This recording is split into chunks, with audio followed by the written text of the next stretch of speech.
1st District, Batangas. Congressman Leviste, magandang umaga po. This is Aljo Bendio, sir. Magandang umaga po, sir. Opo.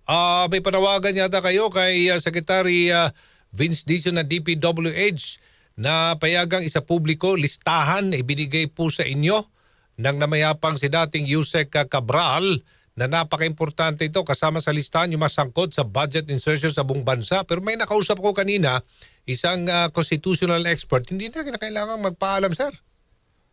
Opo, kaya po sinasabi na maganda kung ang DPWH ang magsapubliko nito dahil napakahalaga nito at kung manggagaling sa akin, baka sasabihin na hindi totoo. Pero dahil totoo ito, sinasabi ko na si DPWH na lang ang magsapubliko. Kasi ibinigay po ito sa akin ni Sec Cabral with the approval on a phone call, Sec Vince, noong September 4. Kaya siya mismo po hindi niya tatanggihan na totoo ang mga files na ito. Pwede naman sila ang maglabas para kayang ipaliwanag din nila ang laman ng files na ito. Opo. Sino-sino bang nandyan sa listahan? Hindi lang ho ba mga kongresista? Hindi lang mga senador? Sino-sino pa? May mga secretary ba dyan? May mga undersecretaries pa? Po, alam natin lahat na ang mga congressmen at senator ay may alokasyon sa budget. Yung surprising lang ay pati mga secretary at undersecretary ng mga ahensya na walang kinalaman sa DPWH ay may mga flood control project insertions. At maganda ngang ipaliwanag bakit nangyayari yun. Pero ang siguro lumalabas ay parang naging na rin normal sa gobyerno na isang pribilehyo para maging isang mataas na opisyal ay pwede ka na rin magturo ng mga flood control projects. Okay. Importante ho talaga may sa publiko itong mga budget insertions na ito. Tama ho ba sa Congressman Leviste? Opo, kasi ang karamihan ng mga kinakasuhan ngayon, yung mga contractor at DPWH engineers, ayon sa mga field inspections. Pero ang pakiramdam, I think, ng karamihan ay yung big fish ay yung mga politiko na nagpapapondo ng mga proyekto. Kaya hindi natin naitutukoy kasi hindi lumalabas ang mga listahan ng proponents ng budget insertions. At kaya din siguro maraming may ayaw na lumabas. Opo. Kong? Napuputulo kayo, Congressman? Opo. Napuputulo. Ay, Opo. Go ahead po. Opo. Sinasabi ko lang po na kaya napaka-importante na maging witness sana noon si Yusek Cabral kasi siya nga ang pwedeng mag-link ng mga projects sa mga big fish. Oh, okay. Magkano ba nasilip ninyong allocable sa 2025 budget? 401 billion pesos yung allocable at 320 billion pesos yung outside allocable sa 2025 budget ng DPWH.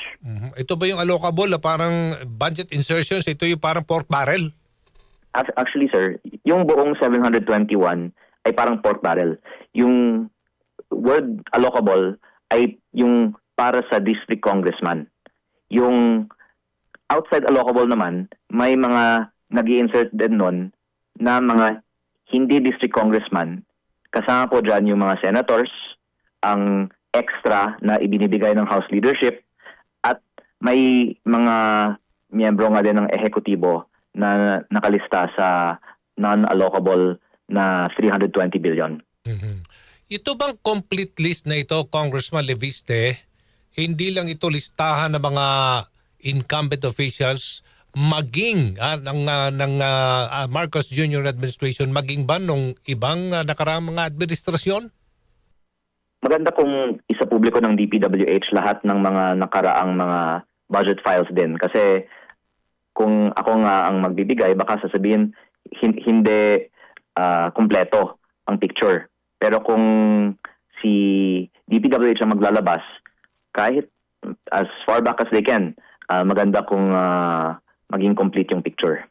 Opo. Kailan ho ibinigay sa inyo yan ni Yusek Cabral? September 4 po. Kaya yung timeline ay bagong halal pa lang ako sa May, nagtatanong na ako bakit ito ang budget ng Batangas kumpara sa ibang mga probinsya, at nag-meeting po kami first time ni Yusek Cabral sa kanyang opisina June 11. Ipinaniliwanag niya sa akin yung kanyang formula sa pag-compute ng budget para sa bawat distrito. Ang pangalan niya dito ay BBM, Baseline Balanced Managed. Pero wala naman equation sa kanyang BBM formula. Ito po ay parang naratibo lang na hindi naman intindihan natin paano lumabas na may mga maliliit na probinsya na mas malaki ang budget kaysa sa mga malalaking probinsya. Pero nagpa-follow up ako na ibigay niya sa akin yung mga numero. At August 11, nagsulat ako. September 4, bagong appointee si Secretary Vince Dizon, pumunta ako sa opisina ni Yusek Cabral kasi naisip ko baka pag mawala siya, mawawala din ang kanyang files. At nung nag-uusap kami, tinawagan niya si Secretary Dizon at sinabi ni Secretary Dizon na ibigay sa akin ang mga files niya dahil ang push naman ng DPWH ay transparency. Okay, so talagang nakikita natin dito na technocrat talaga si Cabral, no? Diyan sa DPWH, and she designed paano ifa-funnel talaga itong flood control money mula sa budget sa kamay ng mga corrupt na mga opisyal ng gobyerno. Si Yusek Cabral po ang gumagawa ng budget, pero kung sino nag-uutos, baka pwedeng sagutin ng kanyang staff. Kasi ang files naman din niya ay may mga notes. For example, instruction of SMB. Kilala naman natin si ex-MBS Secretary Manny Bonoan. Pero meron din po for evaluation recommended by this and that. So parang sila yung technocrat nga, pero I think we can say hindi naman po sila yung decision maker. Okay, maraming salamat po, Congressman Leandro Leviste, 1st District ng Batangas. Maraming salamat po. Good morning. Thank you. Si Aljo Bendijo sa